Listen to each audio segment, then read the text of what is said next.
लखन सिया रामचंद्र जी की जय। अनुज बसन फल असन मही रामा, सायन डासिक कुश पाति सिया रामा। बसाई तारू तारनत सहित रामा, हिम आतप बरसा बात सिया रामा। वे बलकल वस्त्र पहनते हैं, फलों का भोजन करते हैं, पृथ्वी पर कुश और पत्ते बिछाकर सोते हैं और वृक्षों के नीचे निवास करते हैं। नित्य सर्दी गर्मी वर्षा और हवा सहते हैं। यही दुख तहाँ दाई दिन चाहती, भूख ना बसर नींद ना राती। यही को रोग कर औषधि नाही, साधु सकल विश्व मन माही। इसी दुख की जलन से निरंतर मेरी छाती जलती रहती है। मुझे ना दिन में भूख लगती है, ना रात को नींद आती है। मैंने मन ही मन समस्त विश्व को खोज डाला, पर इस कुरोग की औषधि कहीं नहीं है। मातु को मत बढ़ाई अग मूला, तेही हमारे हित कीन बसूला। कली कुंठ काट कर कीन कुजंत्र, गाड़ी अब ती पड़ी कठिन कुमंत्र। माता का कुमत पापों का मूल बढ़ाई है, उसने हमारे हित का वसूला बनाया। इससे कलह रूपी कुठ का कुयंत्र बनाया और 14 वर्ष के अवधि रूपी कुठिंत कुमंत्र पढ़कर उस यंत्र को गाड़ दिया। मैं होई लगाई हूँ कटुत ही ठाटा, गालही सब जनो पर इटवाटा। मिटाई को जोग राम फिर आए, बसाई अबद नहीं आने उपाय। मेरे लिए उसने यह सारा कुवाट रचा और सारे जगत को 12 वाट करके नष्ट कर डाला। यह कुयोग श्री रामचंद्र जी के लौट आने पर ही मिट सकता है और तभी अयोध्या वास सकती है, दूसरी किसी उपाय से नहीं। भारत बचन सुनी मुनि सुख पाई, सभई कीन बहु भांति बढ़ाई। तात करो जनि सोच विशेषी, सब दुख मिटई राम पद देखी। भरत के वचन सुनकर मुनि ने सुख पाया और सभी ने उनकी बहुत प्रकार से बड़ाई की। मुनि ने कहा, हे तात, अधिक सोच मत करो, श्री रामचंद्र जी के चरणों का दर्शन करते ही सारा दुख मिट जाएगा। करे प्रबोध मुनि वर कहो रामा, अतिथि प्रेम प्रिय हो सिया रामा।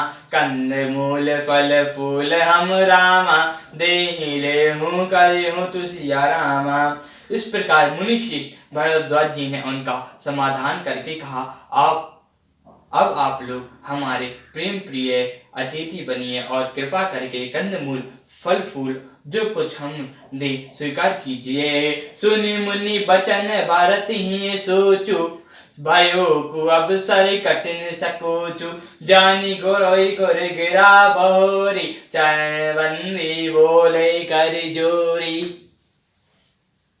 मुनि के वचन सुनकर भरत जी के हृदय में सोच हुआ कि यह बेमौके बड़ा बेढंग संकोच आ पड़ा है। फिर गुरुजनों की वाणी को महत्वपूर्ण समझकर चरणों की वंदना करके हाथ जोड़कर बोले, सिर धरि आए सुकारो तुम्हारा, परम धर्म यहु नातु हमारा। भरत बचन मुनि वर मन भाए, सुनी सेवक निस निकट बुलाए।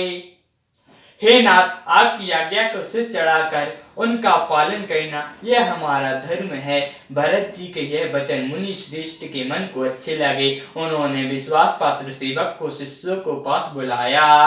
चारों कीन भरत पहुनाई, कंद मूल फल आहनु जाय। भलई नाथ कहीं तिन सिर नाय, प्रमोदित निज निज काज सिधाय।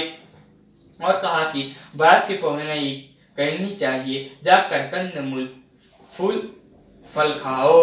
उन्होंने हे नाथ बहुत अच्छा कहकर सिर नवाया और तब वे बड़े आनंदित होकर अपने अपने काम को चल दिए।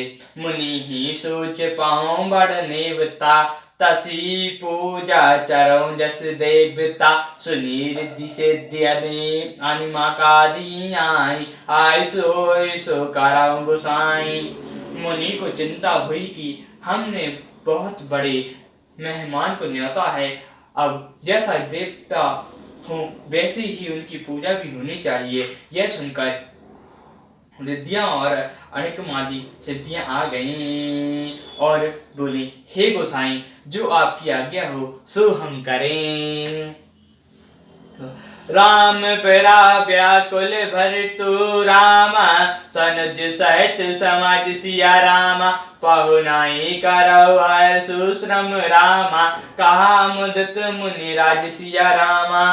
मुनिराज ने प्रसन्न होकर कहा, छोटे भाई शत्रुघ्न और समाज सहित भरत जी श्री रामचंद्र जी के विरह में व्याकुल हैं, उनकी पहुनाई करके इनके श्रम को दूर करो। जय जय सीताराम पवन पुत्र हनुमान जी की जय, उमापति महादेव जी की जय, जय समस्त देवी देवताओं की, जय श्री रामायण जी की जय। जय सीताराम।